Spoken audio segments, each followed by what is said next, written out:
My name is Paul Vallone. You're listening to Wilmington's Big Talker 106.7. I'd like to welcome you to Guns, Politics, and Freedom, where each Saturday at 1 p.m. and each Sunday at 5 p.m. we give you the ammunition to better defend your gun rights. I'd also like to thank our sponsor, Hyatt Guns, America's largest gun shop. Check them out at hyattguns.com. In case you aren't familiar with me, I direct Grassroots North Carolina, or GRNC, since 1994, our state's most effective gun rights organization. As its director, I was involved in drafting and passing our original concealed handgun law. Since then, GRNC has gone on to engineer passage of concealed handgun reciprocity, our purchase permit bypass, Castle Doctrine and Stand Your Ground, the expansion of concealed carry into state and municipal parks, restaurants, public assemblies, educational properties, and much more. Grassroots North Carolina is exactly what the name implies, a grassroots collection of volunteers from all walks of life who share a common concern that our constitutionally guaranteed freedoms are being eroded. Check us out at grnc.org. That's grnc.org. Well, folks, we have a lot to discuss in gun rights news, and for a change, it's good news. First, off your elections acting as a bellwether for the mood of American voters suggest widespread rejection of both Joe Biden and the leftist agenda of the Democrat Party. We'll talk about the losses by Terry McAuliffe in Virginia and other election results and how they could, I say could, portend conservative victories in the 2022 elections.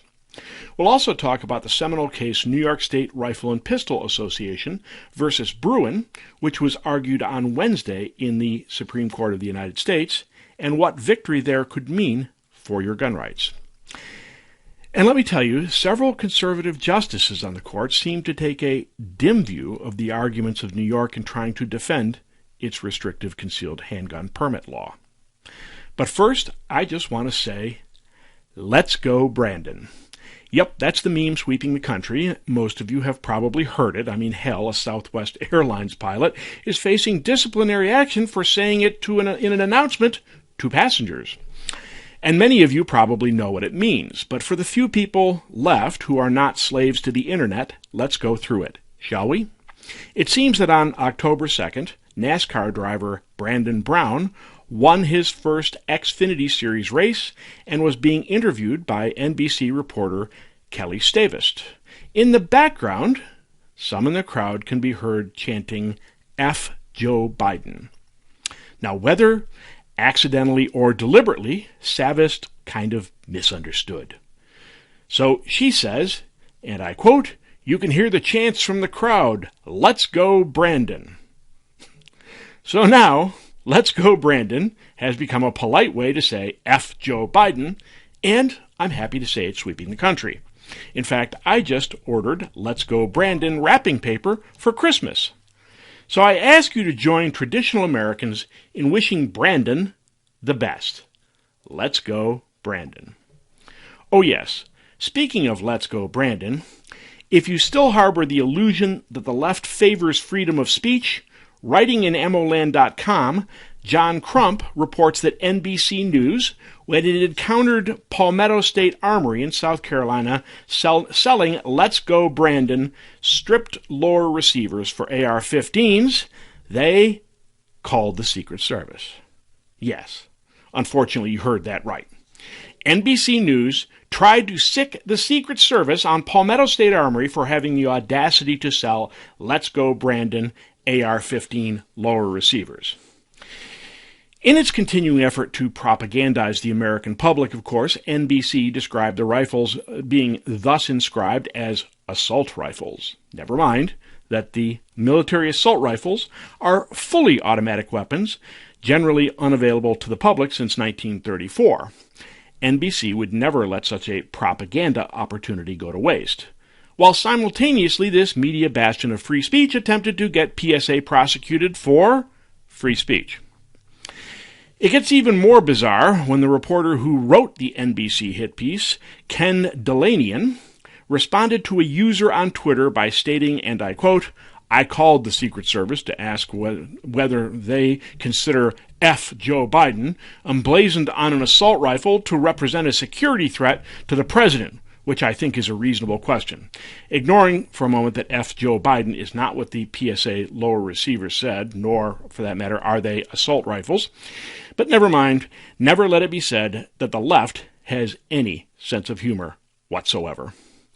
Incidentally, if you would like to buy some of these Let's Go Brandon gun-related products, the lower receivers are available from Palmetto State Armory, South Carolina, while similarly marked AR-15 magazines are available from Culper Precision and My Southern Tactical, which are also cited in the NBC hit piece.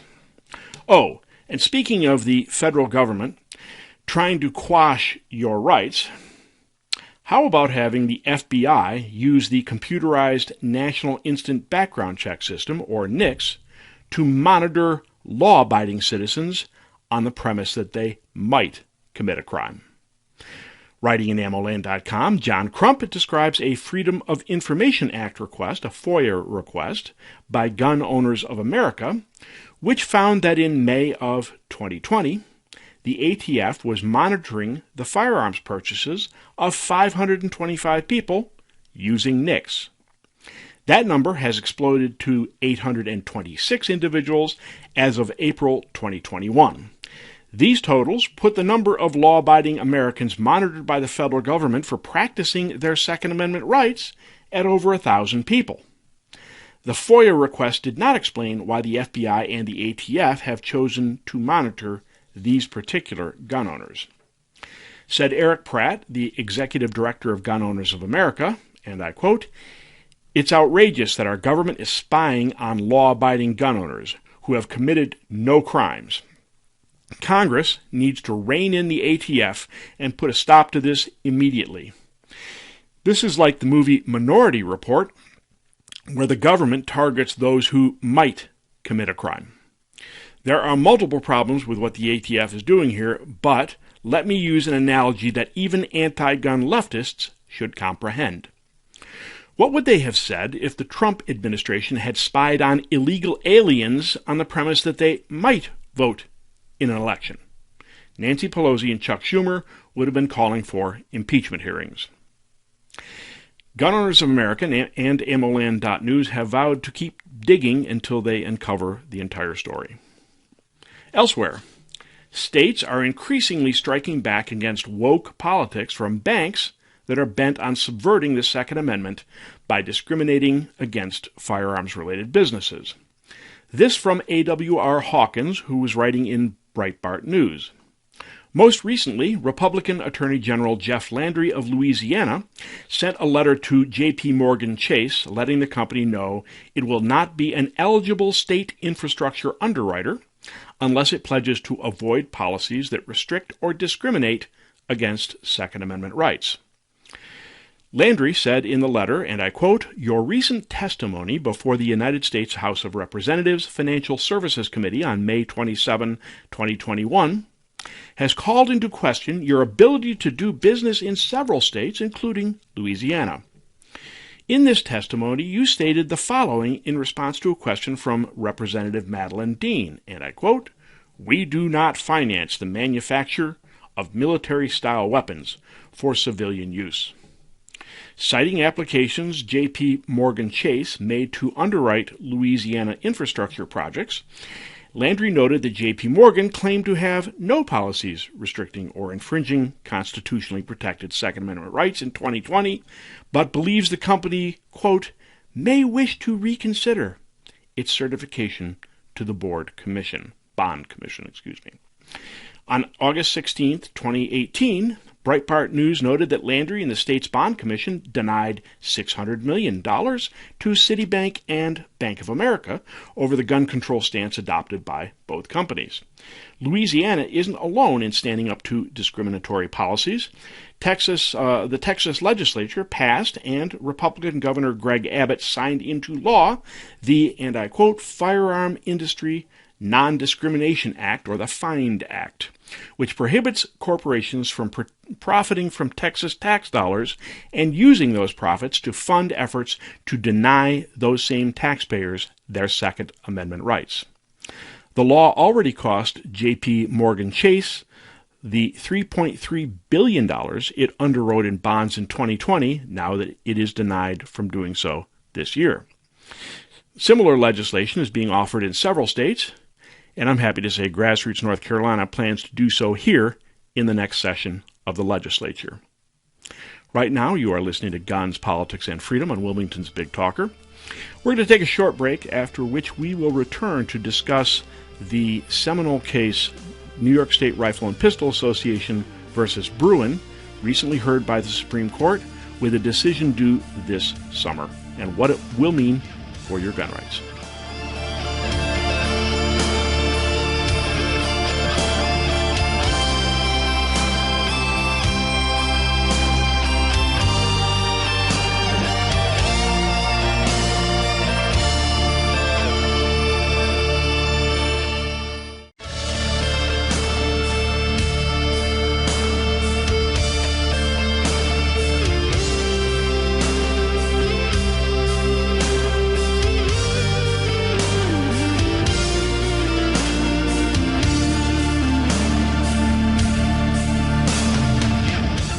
My name is Paul Vallone. You are listening to Guns, Politics, and Freedom today on Wilmington's Big Talker, 106.7, WilmingtonBigTalker.com. Our show is sponsored by Hyatt Guns, America's largest gun shop. Check them out at HyattGuns.com. Wednesday was a big day. At long last, the U.S. Supreme Court heard arguments on a Second Amendment case, specifically New York State Rifle and Pistol Association versus Bruin. This will be the third case in the past 13 years considered by the court.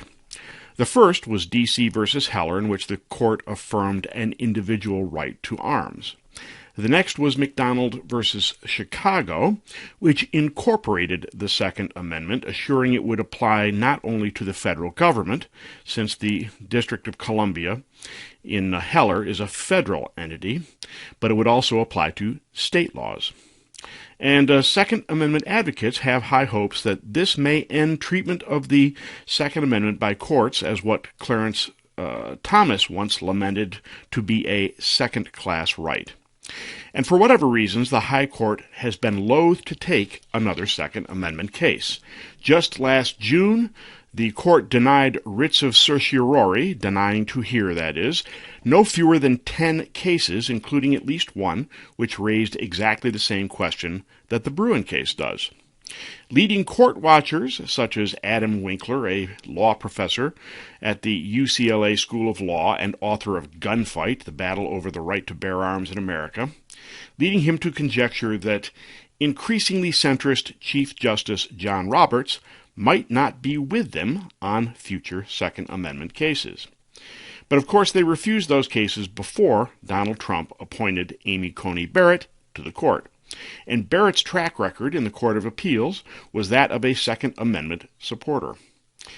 It appears likely that even without Roberts, the court may favor less restrictive views of the Second Amendment by at least a 5-4 majority. Nor is Bruin the first test case of New York City's restrictive laws. In 2019, the New York State Rifle and Pistol Association versus City of New York was intended to test city restrictions on transport of firearms. But the city read the tea leaves and changed its law, mooting the case. At issue in Bruin is whether the right to keep and bear arms the right to keep arms, affirmed in the Heller and McDonald decisions, extends to carrying arms outside the home. Since both Heller and McDonald cases were narrowly focused on keeping arms in the home. In truth, Grassroots North Carolina and the Second Amendment Foundation ran the first test case designed to test restrictions on arms outside the home. That was back in 2012, and the case was Bateman versus Purdue. The same lawyer who won the Heller and McDonald cases, Alan Gura, had contacted us saying we had a perfect law to bring to the Supreme Court. Namely, a blanket ban on all citizens on carrying firearms and ammunition outside the home during declared states of emergency.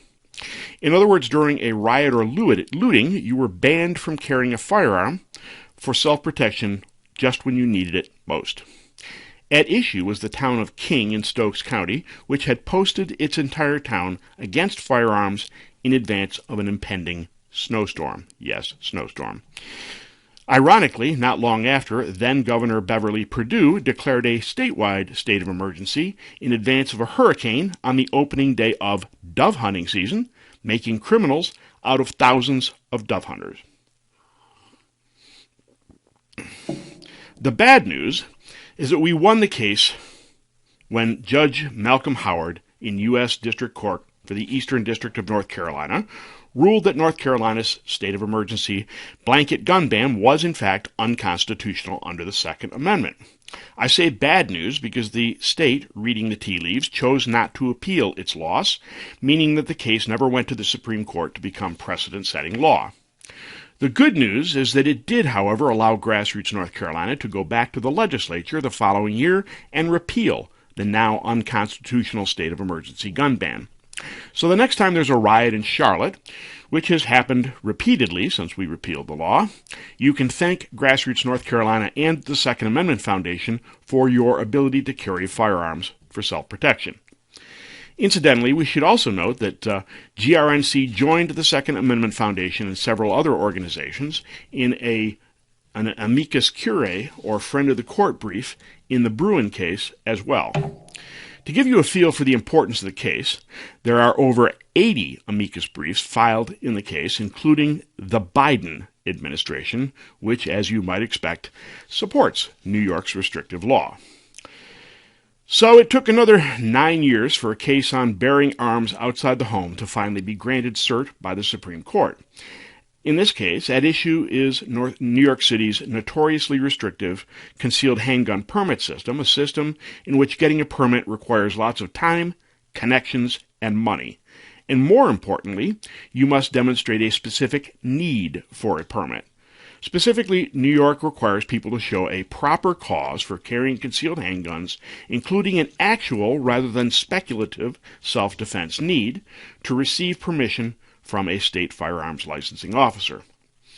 Writing in SCOTUS blog, court watcher Amy House said in late October, and I quote, "Both sides of the case, agree that the Constitution protects a right to carry a handgun outside the home for self-defense, but they have very different views on whether and when the government can place restrictions on that right.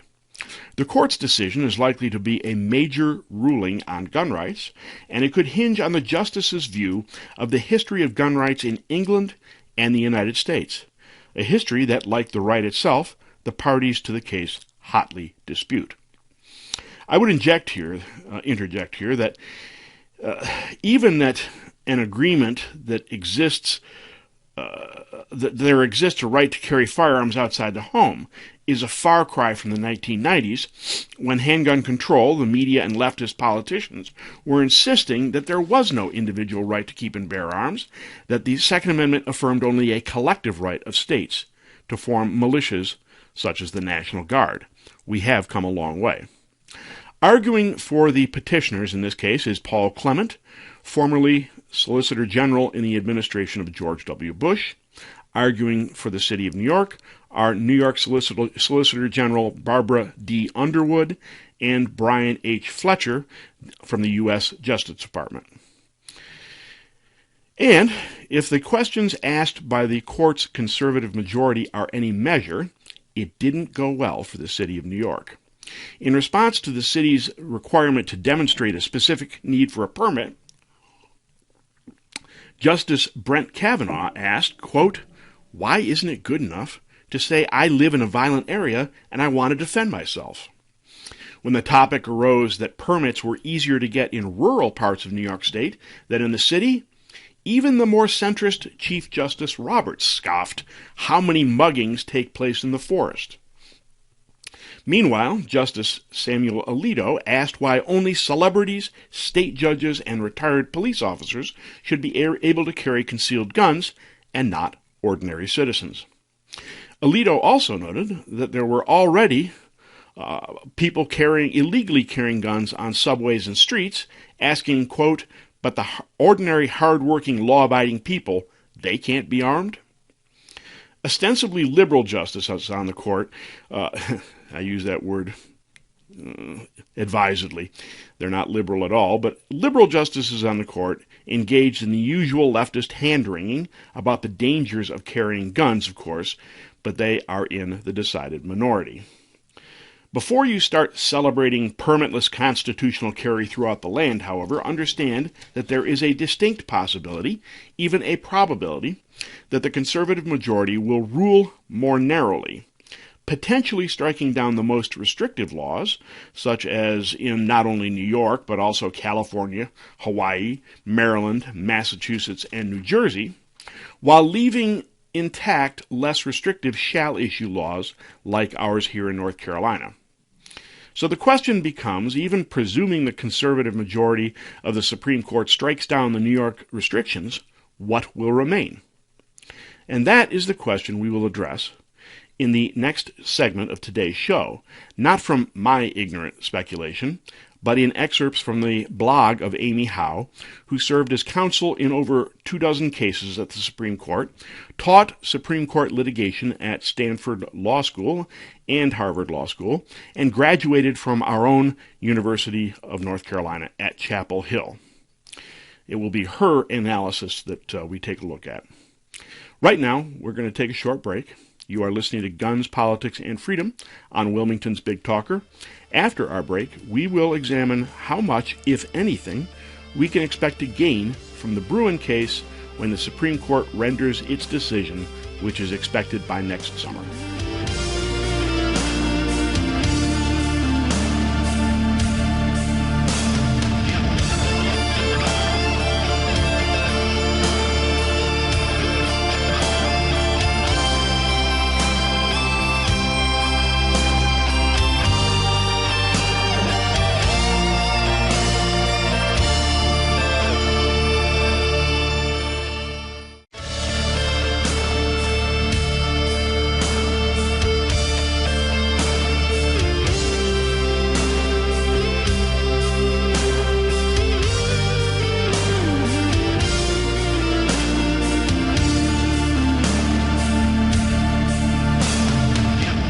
My name is Paul Vallone. You are listening to Guns, Politics, and Freedom today on Wilmington's Big Talker. As promised before the break, we will examine how widely or narrowly the Supreme Court may view as constitutional the restrictions on carrying firearms outside the home in the Bruen case, as analyzed by attorney and Supreme Court blogger Amy Howe. From her piece, Majority of Court Appears Dubious of New York Gun Control Law, but Justices Mull Narrow Ruling. And I quote, "When Wednesday's oral argument in New York State Rifle and Pistol Association versus Bruen drew to a close after roughly 2 hours of debate, it seemed likely that New York's 108-year-old handgun licensing law is in jeopardy. But the justices' eventual ruling might be a narrow one, focused on the New York law and others like it, saving broader questions on the right to carry a gun outside the home for later. The law requires anyone who wants a license to carry a concealed handgun to show, quote, proper cause for the license. Courts in New York have defined proper cause to require applicants to show a special need to defend themselves rather than simply wanting to protect themselves or their property. Representing the challengers in the case, a gun rights advocacy group and 2 men whose applications for unrestricted concealed carry licenses were denied, lawyer Paul Clement told the justices that the text of the Second Amendment enshrines a right to bear arms, and the history and tradition of the United States confirm that the text protects an individual right to carry a gun for self-defense. Carrying a gun outside the home is a fundamental right that people in 43 other states enjoy, Clement observed. And the point of a constitutional right, he stressed, is that you don't have to satisfy a government official that you have a good reason to exercise it. The court's liberal justices pushed back on Clement's assertion that the history of gun sales and gun rights supported his interpretation and the methodology that he proposed they use. Clement, for instance, argued that the justices shouldn't look at the history for the sake of studying history, but instead at the history that is relevant to determine what the drafters of the Constitution intended the Second Amendment to mean, and that the inquiry should stop in the 19th century. Justice Alina Kagan resisted. In District of Columbia versus Heller, she countered, the court basically put the stamp of approval on a variety of gun control measures, such as laws restricting gun possession by people who have been convicted of felonies or who suffer from mental illness. And those laws really came about, she queried, in the 1920s, didn't they? Justice Sonia Sotomayor cited, quote, the plethora of regimes that legislatures have chosen with regard to the carrying of weapons, from, quote, English law through the colonies to even now. Sotomayor's conclusion, she told Clement, was that until recently, quote, there have been so many regulations, I don't know, she said, how I get past all that history. The liberal justices also questioned whether New York's permitting scheme is actually as stringent as Clement suggested. Kagan noted that Clement's brief portrayed the New York scheme as one that denies most people the ability to carry a gun for self-defense. But, she posited, if statistics showed that the state actually grants many of the applications, the court might view the case differently. To the extent that the conservative majority pressed Clement, it was largely on the limits of the relief that he was seeking, and in particular what a ruling in his client's favor might mean for, quote, sensitive places like courthouses, schools, and airports. Chief Justice John Roberts asked Clement whether restrictions could be placed on the carry of handguns on university campuses, at football stadiums, or at places where alcohol is served. Clement responded that a determination would have to be made on a case-by-case basis, considering factors such as whether a particular place is open to the public. Justice Brett Kavanaugh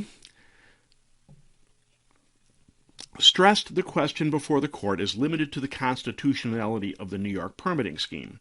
He asked Clement whether his clients would object to the shall-issue regimes used in other states under which authorities are required to issue a carry permit as long as an applicant satisfies basic requirements such as a background check and firearms training.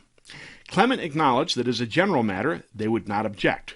Quote, we'd like what they're having, he said. And if the only question before the court was the constitutionality of the permitting regime, Kavanaugh continued, the court would not need to address, quote, all of the sensitive places questions. Clement agreed, noting that although New York has restrictions on sensitive places, his clients had not challenged them. And Kavanaugh seemed to suggest that the constitutionality of the permitting scheme could be largely resolved based on the text of the Second Amendment, the right to bear arms, without needing to delve too deeply into the historical practice. Quote, we don't need to start the analysis in a vacuum, he emphasized to Clement, but we need to start it with the text, which you say grants a right to carry, and then historical practice can justify certain kinds of regulations, but the baseline is always the right established in the text. Barbara Underwood, the Solicitor General of New York, told the justices that for centuries, English and American laws have imposed limits on the carrying of guns in public for the protection of public safety.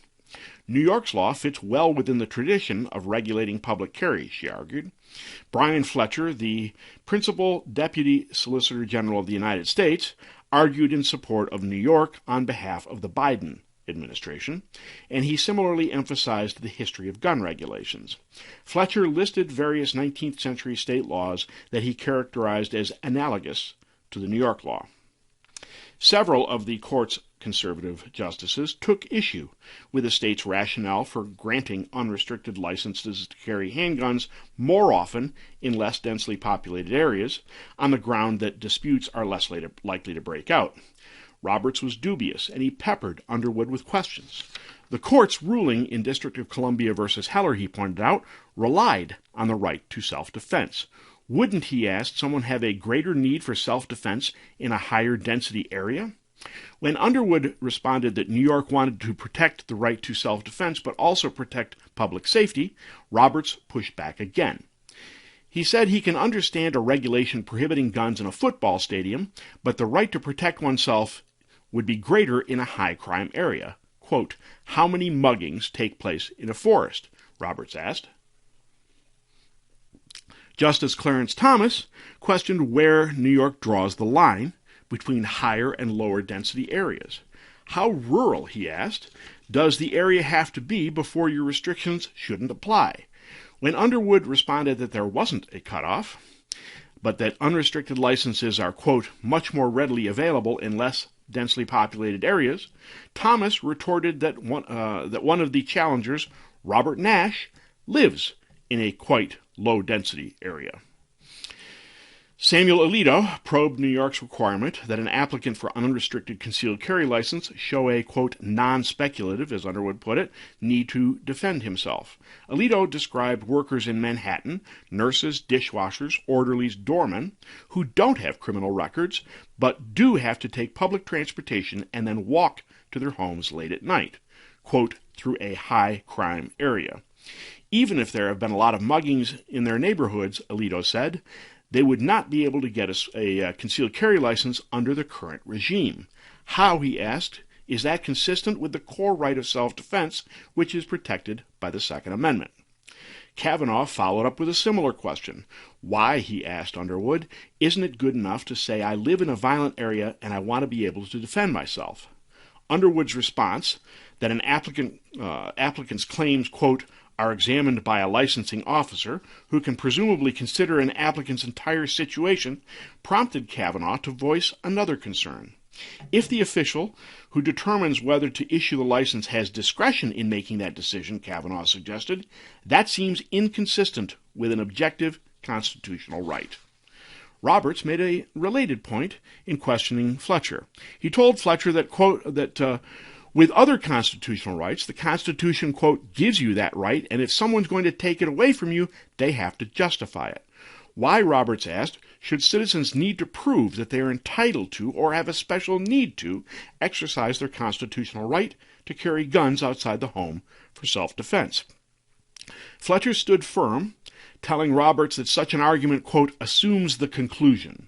The very question in the case, he said, is whether the Second Amendment guarantees the right to carry a handgun for self-defense without a demonstrated need to do so. But Roberts was skeptical. No matter what the right, he responded, quote, it would be surprising to have to depend upon a permit system. You can say that the right is limited in a particular way, just as the First Amendment right is limited, but the idea that you need a license to exercise a right, I think, is unusual in the context of the Bill of Rights. A decision is expected by this summer. You're listening to Guns, Politics, and Freedom on Wilmington's Big Talker. After a short break, we will return to discuss what you can take away from Tuesday's election victories.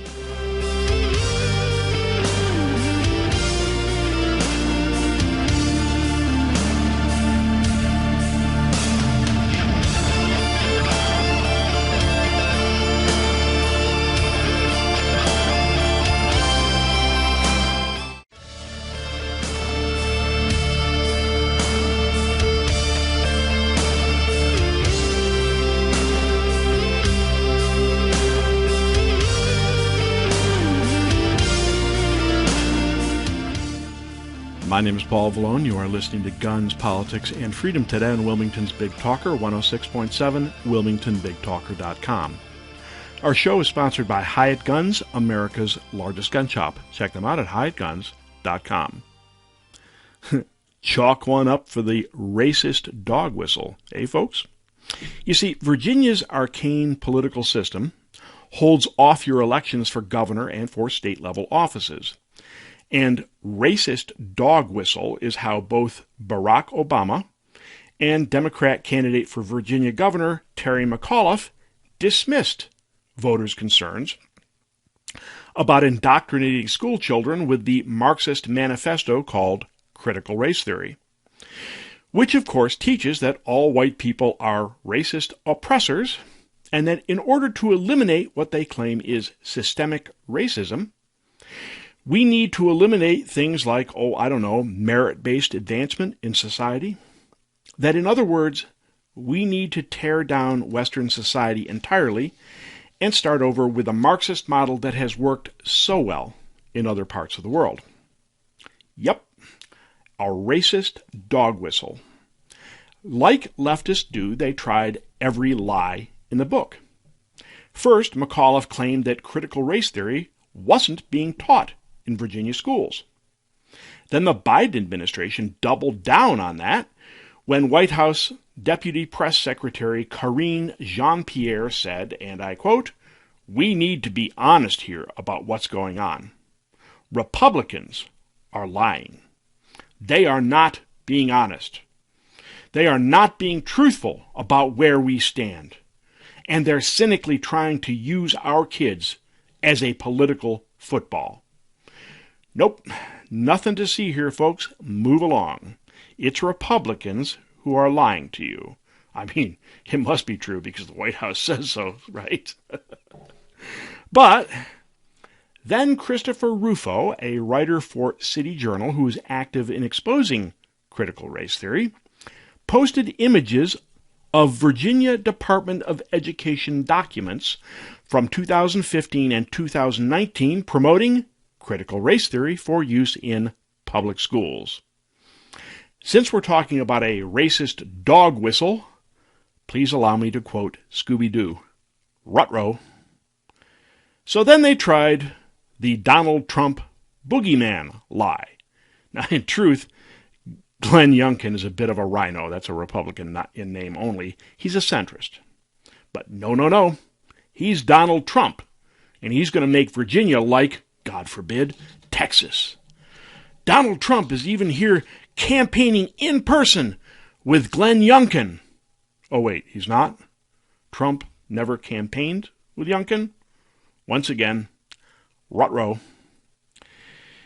Yep, just a racist dog whistle. You know what the implication of that phrase is, don't you? It means that you and other traditional American voters are no smarter than dogs.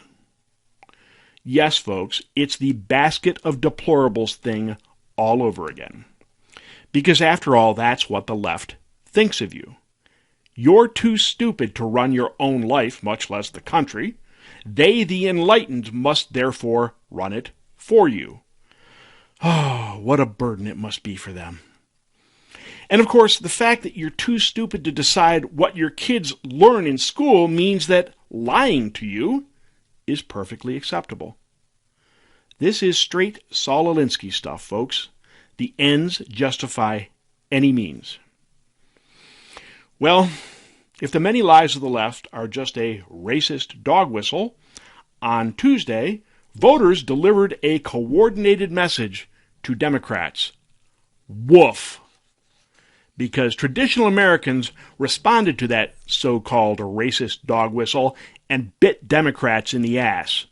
It wasn't just Virginia, where a no-name Republican beat Terry McAuliffe in the governor's race, and Republicans won control of the House of Delegates, and Virginia's Lieutenant Governor-elect Winsome Sears made history, and she's a Republican, by the way, made history by becoming the first black woman to hold statewide office.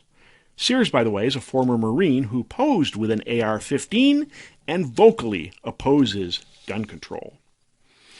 And the Attorney General race, where Republican Jason Miyares declared victory over Democrat incumbent Mark Herring.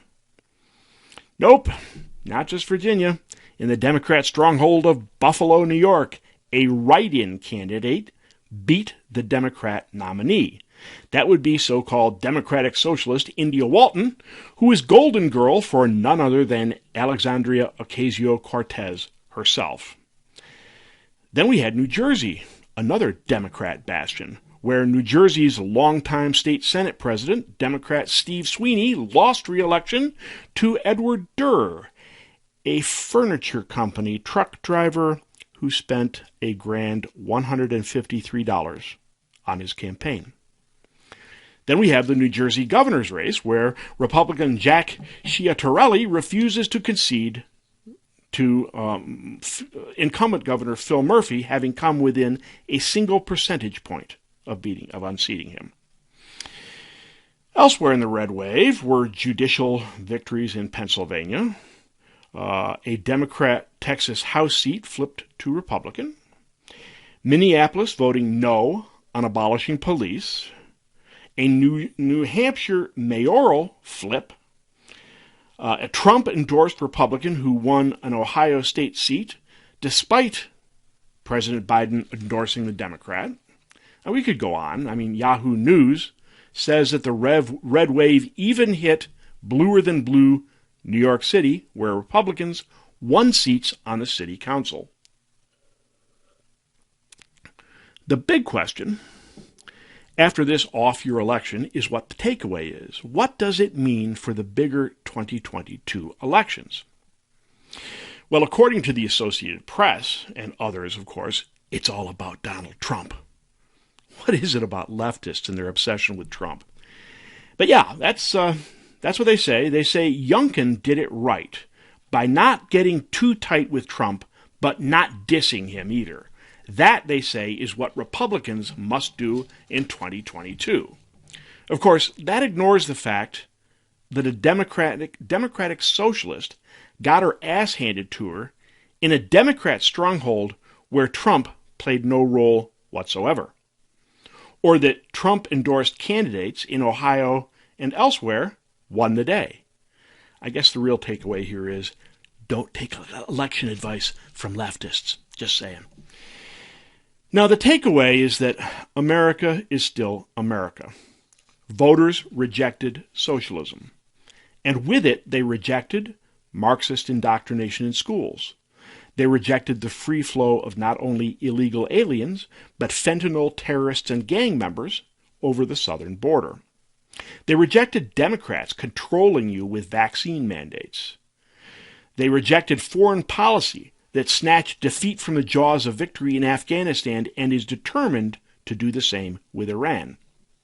They rejected energy policy that destroyed American energy independence, resulting in skyrocketing gas prices. And they rejected store shelves that are starting to look like something out of the Soviet Union. So that means that the takeaway is that conservatives need to stick to the issues. The issues of traditional American values, including teaching those traditional American values in schools, of secure borders, of strength in international policy, of energy independence, and of a free economy rather than the great socialist utopia. But there's also one final takeaway, a takeaway I want you to remember. Listen very carefully. And that is that despite the 2020 election results, it is still possible to get fair elections in America. And for those of you who say it's all rigged, and they use that as an excuse not to vote, like they used it as an excuse not to vote, for example, in the 2020 Georgia Senate runoff elections. Okay? You're going to need to remember that going into 2022. It is still possible to get fair elections in America. You need to be active. You need to vote. You need to bring people to the polls with you. You need to contribute to good candidates. You need to be active. That is the only way we will keep America. My name is Paul Vallone. You've been listening to Guns, Politics, and Freedom on Wilmington's Big Talker, where each Saturday at 1 p.m. and each Sunday at 5 p.m. we give you the ammunition to better defend your gun rights. Please check out our sponsor, Hyatt Guns, America's largest gun shop, at hyattguns.com. You can also find my website at gunspoliticsandfreedom.com, to spell out the and, where you can find both my writings and earlier editions of this show. See you next week.